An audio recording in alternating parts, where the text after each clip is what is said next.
British left, they made a census. According to that census, those who registered as Arab, of Arab origin, were 31% of the population. Those who registered as indigenous Africans were 69% of the population.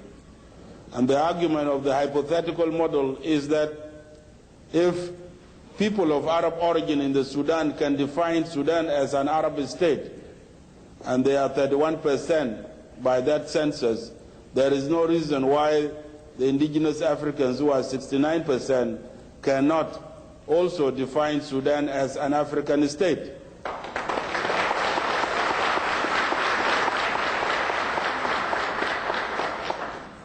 Now, if this were to happen, then it is the people of Arab origin that would be accommodated just like Southern Sudan is accommodated here. And so they will be accommodated in a Northern Sudan state for people of Arab origin. Now, these two models, Model 3, the existing one, and Model 4, the hypothetical one, are inherently unjust. They exclude others. Here, Africans and non-Muslims are excluded. Here, Arabs, people of Arab origin, are excluded. The two models are inherently unjust, and they are unacceptable. They will be resisted. They have been, in the existing model, they have been resisted. This is not something that I'm making up. 2 wars have happened here. The first war lasted 17 years. The present war has lasted 19 years. That is 36 years of war out of 46 years of independence because of the untenability of this model. And so Southern has resisted this model in Nyanya 1, the first war, and they wanted to establish Model 5, which is the total independence model, to have an independent Southern Sudan state. If this hypothetical model was to take place, people of Arab origin would also resist it, and they would want to establish their own independent Northern Sudan state. And so this Model 3, the existing one, and Model 4, the hypothetical one, would be resisted and would result in the breakup of the country. They are untenable. They must be scrapped. Model 3 must be scrapped, Islamic Arab Sudan, and Model 4 must never be put in place.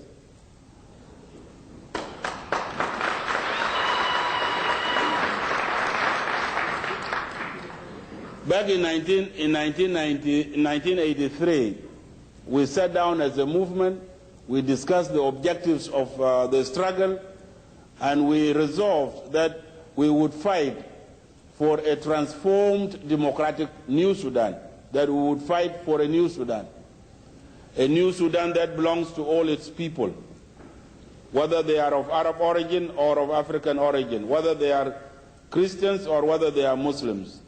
Something similar to what you have here in the United States. I think you call it,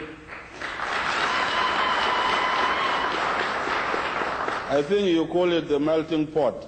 I don't know whether it has melted yet, but it is melting, and the objective of the movement ever since 1983 was to establish a new Sudan that belongs to all the Sudanese people, in the south and in the north, in the west and in the east and in the center. Now, in order to achieve a new Sudan, a democratic Sudan, it is absolutely necessary that there must be constitutional separation of religion and state. Sharia is one of the major Sharia that was imposed by Numeri in 1983 and reinforced by the present National Islamic Front government in Khartoum is one of the major stumbling blocks to achieving the new Sudan. We have been negotiating with this government since 1993 in IGAD. IGAD is a regional grouping that brings together countries of East Africa and the Horn, Kenya, Ethiopia, Uganda, and Eritrea, Somalia, and Djibouti. to broker peace in the Sudan. But we have fundamentally disagreed on the issue of Sharia. The NIF says that they cannot separate religion and state, and we say we cannot accept some form of Sharia, and there has been deadlock. So we have evolved Model 2. Model 2, I have called it here the minimum new Sudan model. And this minimum new Sudan model, which I have called a Sudanese Confederation, a reaction to Khartoum's or to the NIF refusal to separate religion and state. I have depicted it here as an intersection of two circles representing two states, one in the south and one in the north, but the country is still remaining one in a confederate union. You can therefore then solve the problem of Sharia, the problem of religion, by having the NIF have the Sharia in one state, that is the northern state, and they can have a Sharia as much as they want.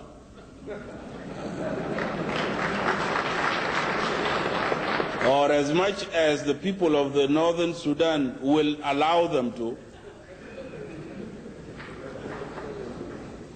And they will have my solidarity.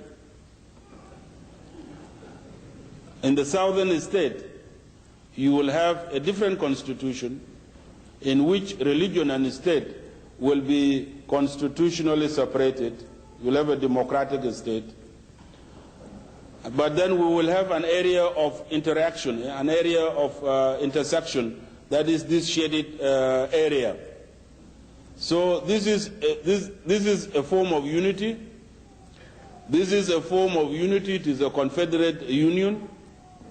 It is something that existed in the United States in the early days of the Confederation, and eventually the Confederal States ceded powers to the center until you have now the United States of America, which is federated. And so this is a possible form of union that can, under the circumstances of the National Islamic Front, that can end the war and achieve a just and fair political settlement. I have compared this kind of arrangement to what you have in the Western world, something called living together without getting married.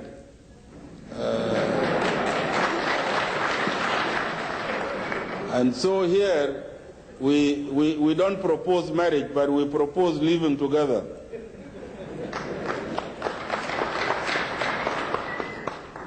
This model can then develop over time.